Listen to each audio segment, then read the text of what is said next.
દિવાળી દિવાળી દિવાળી છે. દિવાળી દિવાળી છે એટલે ચારે બાજુ ખરીદી ખરીદી ખરીદી ખરીદી. દિવાળી આવે એ પહેલાથી ખરીદી. હવે એ તો કરવી જ પડે. એક હાસ્યકાર મોલમાં કે શોપિંગ સેન્ટરમાં જાય ને તો એમની પત્નીનો હાથ એકદમ લાગણીથી ટાઈટ પકડીને ચાલતા હતા. તો એમને જોઈને કોઈએ પૂછ્યું, વાવ સો રોમેન્ટિક, એકદમ રોમાંચક. હા, તો એમણે કહ્યું, નોટ ઓનલી રોમેન્ટિક, ખાલી રોમાંચક નથી પણ ઇકોનોમિકલ પણ છે. એટલે આર્થિક રીતે પરવડે એવું. હા, પણ ઉમંગ, આ રોમાંચક વાળું તો સમજાયું, પણ જ્યાં તે કહ્યું ને કે આર્થિક રીતે પરવડે ઇકોનોમિકલી, એ ના સમજાયું. જો પતિ હાથ છોડે તો પત્ની જાય સ્ટોરમાં અને પતિના પૈસા જાય ચોરમાં. એવું ના હોય. દિવાળીમાં તો 40% ઓફમાં વસ્તુઓ મળતી હોય છે. 40% તો ખાલી ઓફ હોય છે, બાકીના 60%નું શું? એ તો આપવા જ પડે ને. ઘેર ઘેર કામ કરીને ધૂળજીની ધૂળ નીકળી ગઈ, ધૂળજીની ધૂળ નીકળી ગઈ. અરે રે, શું થયું ભાભી, શું થયું? અરે ધૂળજી, એક તો આ દિવાળીના કામથી હું થાકી ગઈ ને એમાં પાછી આ સાડી ડિફેક્ટિવ નીકળી. અરે બાપ રે, એટલે તમે સેલમાં છેતરાયા ભાભી? હા જો ને. કઈ વાંધો નહીં, લો આ ફોનની ઘંટડી વાગી. ના ના ના, તમે થાકેલા પાકેલા છો, ઊભા ના થતા, હું તો ફોન પાસે જ છું. હેલો, હા હા, બોલો બોલો ભાભી. સામેવાળા સરલાબેન, સરલાબેન, સરલા ભાભી.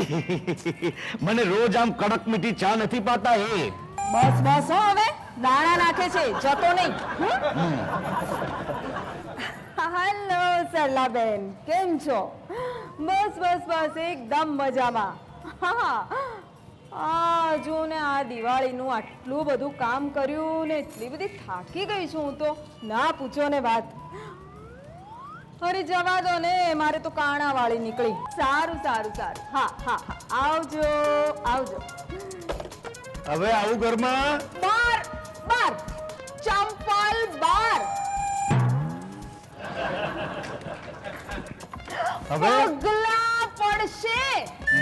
તો પગ માથે લઈને આવું? ના ના, આ તમારી દિવાળીની બબાલની અંદર મારો તો રવિવાર બગાડ્યો. હું એમ કહું છું કે આ સાફ સુફી રવિવારના બદલે સોમવારે કરાવી હોત તો ના ચાલત? ધૂળજી સફાઈ કરે છે તો આપણે એને એડજસ્ટ થવું પડે ને. અરે એ તો કામ કરે છે, કામ. એવું નથી, જુઓ આ ઘરનું કેટલું બધું કામ કરે છે. કામ કરે છે તો ધૂળજીને મેવા મળે છે. એકવાર તમે આ ઘરના કામમાં ટ્રેન થઈ જાઓ ને પછી જુઓ, આ ધૂળજી છે ને એને તો હું આમ આમ ચપટીમાં કાઢી મૂકીશ. ભાભી ખાડ ખાવ છો, ખાડ ખાવ છો. આ ધૂળજીને આ બધું કામ કરવાનો 20 વર્ષનો અનુભવ છે. આ નવો માણસ જલ્દી સેટ નહીં થાય. ચૂપ રે ધૂળજી, જા પડદા ચડાવવા અંદર જઈને. ભલે ભલે. જુઓ ને, ચલો ને, હવે આ દિવાળીનું કામ તો લગભગ પતી ગયું છે. હવે નાસ્તા બાકી, શોપિંગ બાકી. આ બાકી, તે બાકી, ફલાણું બાકી, આ બાકી બાકીમાં છે ને મારા શ્વાસ જે લેવાના છે ને એ બાકી રહી જશે. મારી જીવવાની જિંદગી જે બાકી છે ને એ બાકી રહી જશે. સાહેબ સાહેબ સાહેબ સાહેબ, બધું ભલે બાકી રહે, મારું બોનસ બાકી ના રાખતા. ચીડિયો થઈ જઈશ, ચીડિયો. અરે રહેવા દો, તમે તો વાર તહેવારે આમ ચીડિયા થઈ જ જાવ છો. મને મને મને સાહેબની બહુ દયા આવે છે. સાહેબ, તમે ચા પીશો? હા યાર, ચા પીવી જાઉં. અરે ભાભી, ચા મૂકો હેડો. બોલ્યા પાછા રવિના ચા પીવડાવું. ભાઈ ધૂળજી, તમે લોકો જે મેવા ખાઓ છો, મેવા, એના માટે મારે ઓફિસમાં જઈને સેવા કરવી પડે છે, સેવા. જોયું સાહેબ, ગુસ્સે થયા. કરો, શાંતિ રાખો. પણ એમાં ને એમાં હું મારું કામ ભૂલી જાઉં છું. મારે શું કરવાનું અરે હતું? તારે પડદા ચડાવવાના છે. જા ને, પડદા લગાડ તું. ભાભી, આ તમે મને કીધું? હા, તો પછી સાહેબની જોડે વાત કરતા હો એવી મારી જોડે કેમ વાત કરી? સાહેબ નારાજ થશે. નહીં, જુઓ ને, હવે આ દિવાળીની તો લગભગ ખરીદી ને બધું, સફાઈ ને બધું પતી ગયું. પણ હા, કાલથી હવે શોપિંગ. એટલે તું મને ધમકી આપે છે? ગભરાયા તો ધમકી. એ ભગવાન, આ દિવાળી શું કામ આવતી હશે? પણ ધારો કે તને કોઈ ઉપાડી જાય ને તો હું મારવા જવું જ નહીં. તું ચૂપ રહે ને, કામ કર અંદર જઈને. હું એમ કહું છું કે મારી પાસેથી ડબલ પૈસા લઈને પેલા ધૂળજી પાસે કામ કરાવો. કામ કરે ધૂળજી ને થાક લાગે તમને. મારા પૈસે તમે બજારમાંથી મીઠાઈઓ લઈ આવો અને થાક લાગે તમને. વાહ! તો હોય હો દિવાળીના સેલમાં આવું હોય. અરે પણ પેલા તમે સેલના પાટિયા વાંચી અને માતેલા સાંડી જેમ દોડો છો ને, સારા નથી લાગતા. દોડાય, બધા દોડે. દોડાય પણ ઘરની અંદર વસ્તુ હોય ને એ બિનજરૂરી વસ્તુઓ લાવી અને ઘરની અંદર ઢગલા કરવાના ના હોય. કેટલા બધા નેગેટિવ થઈ ગયા છો તમે. તે થાય જ ને, મારા પૈસા જાય છે, આવતા નથી. હાય મમ્મા, હાય મેં કર્ટન્સ જોયા, બહુ મસ્ત લગાયા છે. જો સાંભળો સાંભળો. બસ હવે મારા ડ્રેસીસ જ બાકી છે. મને એમ કહો કે મને ડ્રેસીસ ક્યારે અપાવશો? ઓ તમે લોકો એક પછી એક મને ઝટકા આપો છો, તમને જરા મારી દયા નથી આવતી. આવે છે, બહુ દયા આવે છે. એટલે જ તો કહું છું કે આ વર્ષથી તમારા મેડિક્લેમની રકમ વધારી દો. ડેડ, આજકાલ દિવાળીના આટલા બધા દિવસોમાં હું 5-6 વાર તો હેંગઆઉટ માટે જઈશ. સો એટલીસ્ટ 5-6 ડ્રેસીસ તો મારે જોઈશે ને. ઓહો, હેંગઆઉટ! અરે બેટા, તમારા હેંગઆઉટમાં તમારો બાપો છે ને તે હેંગર થઈ જશે, હેંગર. ડ્રેસને જોયેલા હોય, પહેરેલા હોય, એ ડ્રેસ બીજી વાર પહેરાય જ નહીં. અરે શું તમે પણ, આ તો આજની જનરેશન છે. મારા જેવું થોડું છે કે દિવાળીમાં 2 જોડી લુગડા અપાય એટલે રાજી રાજી. આ તમારી નવી જનરેશનને સાચી સલાહ આપો ને તો એમની આવતીકાલ બગડશે. અરે mom, dad, just relax, okay? હું તમને બંને જણાને ગિફ્ટ યાદ કરાવી દઉં. હા, એ તો રહી જ ગયું. હા, ગિફ્ટ. ઓ આ વળી હમણાં 2 વર્ષથી 3 વર્ષથી ગિફ્ટ આપવાનું નવું તું શરૂ થયું છે. હા, જરૂર હોય કે ના જરૂર હોય, બસ એકબીજાને ખોખા ભેટ આપ્યા જ કરવાના. પછી આપણે એના ઘેર જઈએ એટલે આપણે ખોખું લઈને જવાનું, એ આપણા ઘેર આવે એટલે આપણને ખોખું આપે. ખોખું. Dad, relax, cool down. ખોખું. 2 ખોખા વચ્ચે એક શ્વાસ તો લો. નહીં મમ્મા? અરે બેબી, આ તારા ડેડને છે ને દિવાળીમાં પૈસા ખર્ચાય ને એની સામે વાંધો છે. મને છે ને પૈસા ખર્ચવા પડે ને એની સામે વાંધો નથી. હું એમ કહું છું કે કોઈને ભેટ આપવી હોય તો તમે એને તેલનો ડબ્બો આપો, ચોખાની ગુણ આપો, એનું લાઇટનું બિલ ભરી આવો. પણ હું એમ કહું છું કે આ બારીએ લટકાવવાના ચકલા ભેટ આપવાની શી જરૂર છે? આવતીકાલે તમે મને મારા ડ્રેસીસના પૈસા આપજો, ઓકે? કેટલા બધા સ્વીટ છો તમે. બાય. હશ. હવે કાલે મારા નવા પડદા આવી જશે. નવા પડદા? તો પછી આ હમણાં બારીએ લટકાવ્યા શું હતું? એ જૂના હતા. એમ? તો પછી આવતીકાલે આવવાના છે એ નવા છે. અને આ બધા પડ્યા છે એ જૂના છે, વરસ જૂના. પેલા ટીવી રૂમના છે, એની પાછળ છે હોલના છે. ઓ તમે તો આમ છે ને મને બાવો બનાવી દેશો, બાવો. હા તો સારું છે ને, બાવા બની જશો ને તો તમારે પડદાની તો શું કોઈ ચિંતા નહીં રહે. આમ બેઠા બેઠા કરોડોના આસામી બની જશો. નથી બનવું આસામી મારે. 6 મહિના થઈ ગયા એ પડદાને. જૂના થાય તો કાઢી ના નાખો. એમ? તો હું જૂનો થયો, 20 વર્ષ થયા, કાઢી નાખ મને, એટલે ખર્ચામાંથી તો બચી જાઉં. આ જૂના પડદા તો છે ને વાળવા વાળીએ એમ નેમ લઈ લીધા. પણ તમે આ લડાઈમાં મારું બોનસ ના ભૂલી જતા. હવે તો છે ને આ માણસને મારી બેસીશ. જો ભાભી, સાહેબને કહી દો, આટલો મોટો કોઈ ગુસ્સો કરે છે ને તો મારા હાથમાં કાચના વાસણો છટકીને ધડાધડ ફૂટી જશે. હું સલ્લા ભાભીને ઘેર જતો રહીશ.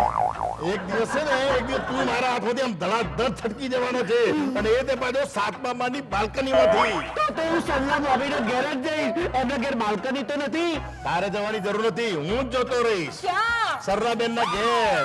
જો સાંભળ, આખો દિવસ સરલા કરીને તે સાહેબના મગજમાં નામ ખોસી દીધું છે. ચિંતા ના કરો ભાભી, આ સાહેબ છે ને એમણે એમના મગજમાં જે ખોસાડવું હોય ને એ જ ખોસાડે. બાકી હું તો ક્યારનો કહું છું બોનસ આપો. આપે છે.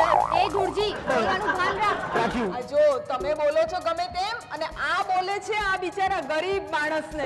અરે ભાઈ, હું એમ નથી કહેતો, હું એમ કહું છું કે હું સરલાબેનને ત્યાં જતો રહું તો આ ખોટા ખર્ચામાંથી તો બચી જાઉં ને. તમે જે આ સરલાબેનને ત્યાં વારે સરી જવાનું કહો છો ને, એ સરલાબેનને એમના હસબન્ડે 1 લાખ, કેટલા? 1 લાખ રૂપિયા આપ્યા, અને એ પણ આ દિવાળીના ખર્ચા પેટે. તો તું પણ કહી દે ને કે મને 2 લાખ આપ્યા. તો આપો ને, એટલે કહી દઉં હમણાં. ઓ સાહેબ, આ બધું આપા આપી કરો એ પેલા મારું બોનસ આપી દે. તું તારી એકની એક રેકર્ડ બંધ કરે ભાઈ, તારે શું છે પૈસા કર્યા કરવાનો? અરે મારા નિષેધને મોકલાવાના છે ગામડે, વાત કરો છો તે? કેમ? તારે પડદા લટકાવવાના છે? ના, અમારે તે તો લુંગી લબડાઈ દઈએ એટલે પત્યું. આ તમારા આવડા મોટા ઘરની જે શોભા છે ને એ મારા લીધે છે. હા તો પછી લટકી જાવ ને બારીએ, પડદા લટકાવવાની શી જરૂર છે? કંઈક શીખો તમે, છે ને કોઈકની પાસેથી કંઈક શીખો. આ દિવાળીમાં તમે મને કાર ગિફ્ટ આપી દો. આ વળી પાછું નવું શરૂ થયું છે આપણે ત્યાં. સભ્ય દીઠ કુટુંબમાં એક એક ગાડી લાવવાની. આના કારણે કેટલા પ્રદૂષણ વધે છે તમને ખબર છે કાંઈ? અરે ડેડ, તો એમાં વાંધો શું છે? નાવા dress anybody can afford a car. Oh, એટલે પાછા ઢગલા કરવાના. ના જરૂર હોય તો હું એમ કહું છું કે આ ગાડીઓ છે ને એ હવાથી ચાલે છે, પેટ્રોલથી ચાલે છે, અને આ ગાડીઓ તમે લાવો છો ને એના કારણે પ્રદૂષણ વધે છે. પ્રદૂષણ તમને ખબર પડે છે કઈ? તમે એકવાર ટોટલ કરો અને અમને બધાને અમારા પૈસા આપી દો. શેના? બોનસના. નાસ્તાના, માણસોની બોડીના, ગિફ્ટના અને પડદાના. મારા ડ્રેસીસના, ફૂટવેરના અને આઉટિંગ્સના. મારા બોનસના. ઓ જો સાહેબ, આ બધા વચ્ચે બોલ્યા ને પછી હું ના રહી જાઉં એટલે હું બોલ્યો. તમે લોકો બધા ખરા તો ક્યારના પેલા બેન્ડ વાજા વાળાની જેમ એકની એક રેકર્ડ વગાડ્યા કરો છો. પૈસા પૈસા પૈસા. અરે ડેડ, શુકર કરો કે મને ફટાકડા ફોડવાનો શોખ નથી. હા, આપણા ઘરની અંદર છે ને બધા ખર્ચાથી એકદમ વધારો કરી મૂક્યો. આ મોટો ફટાકડો આડી ફાટેવી હવાઈ. એમ અને તમે બધા મારી પાસે પૈસા માંગો છો ને એટલે ભાગી જવું એવું રોકેટ છું, રોકેટ. તમે પણ છે ને ભાગીને એની પાછળ જ આવી છે. ચૂપ રે. હું એમ કહું છું કે આપણા ઘરની અંદર છેલ્લા 3 વર્ષથી છે ને જ્યારે દિવાળી આવે છે ને ત્યારે ઘરમાં હોળી જ થાય છે.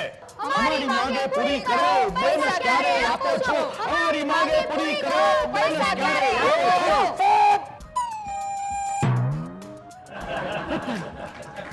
આ કવર એના ઉપર મારું નામ લખ્યું છે, ધૂળજી. ઓ ભાભી, ઓ બેન, જલ્દી આવો, જલ્દી આવો.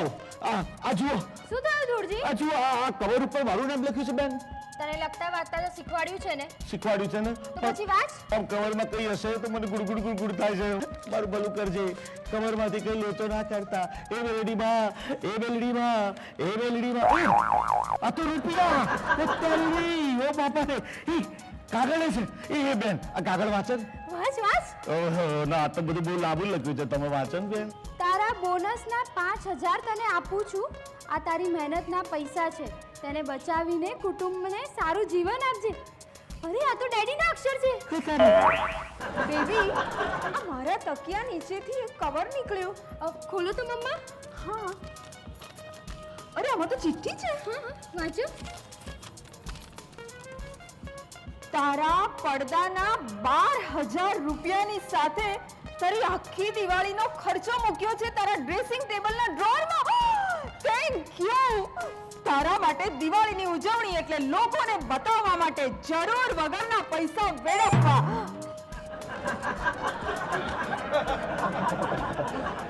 તારે માટે દિવાળીની ઉજવણી એટલે લોકોને બતાડવા માટે જરૂર વગરના પૈસા વેડફવા. આ વાત મારા માટે જરા નાસીપાસ થવાય તેવી નીકળી. દિવાળી તો આત્માને ઝકમઝોળ કરવાનો પર્વ છે, મનમાં અજવાળું કરવાનો તહેવાર છે. છતાં દેખાદેખીમાં અન્યમાંના એક થવામાં તને જે આનંદ છે તે માટે તને શુભેચ્છા. બેન, તમારા એ કવરમાં સાહેબે કંઈક લખ્યું હશે, વાંચો કે.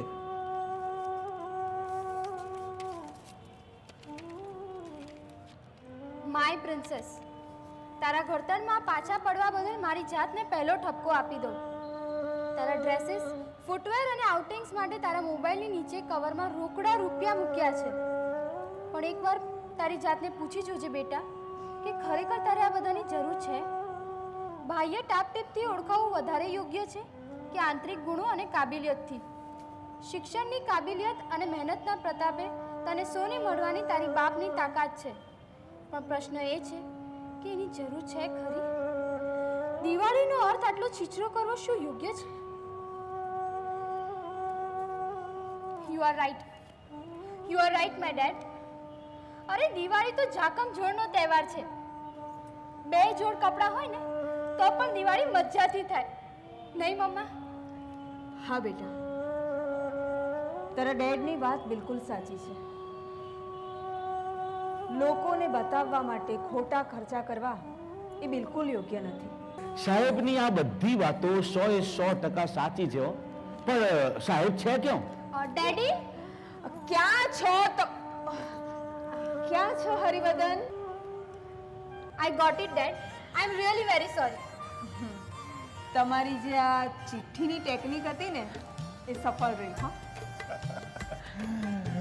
દિવાળીને માણવા માટે બાહ્યના આવરણની શું જરૂર છે? હા, અંતર્મનથી આપણા અંતરને અજવાળીએ, દિવાળી એ રીતે ઉજવીએ. આવ ધૂળજી, તું પણ આવ. હા સાહેબ, મને એમ લાગે છે કે આ સરસ મજાની વાત ઉપર હું આપણા આંગણામાં દીવા પ્રગટાઈ દઉં, આપણા કોડિયા પ્રગટાઈ દઉં. વાહ વાહ. ચાલો આજે તહેવારને માણવાની સાચી રીત મળી.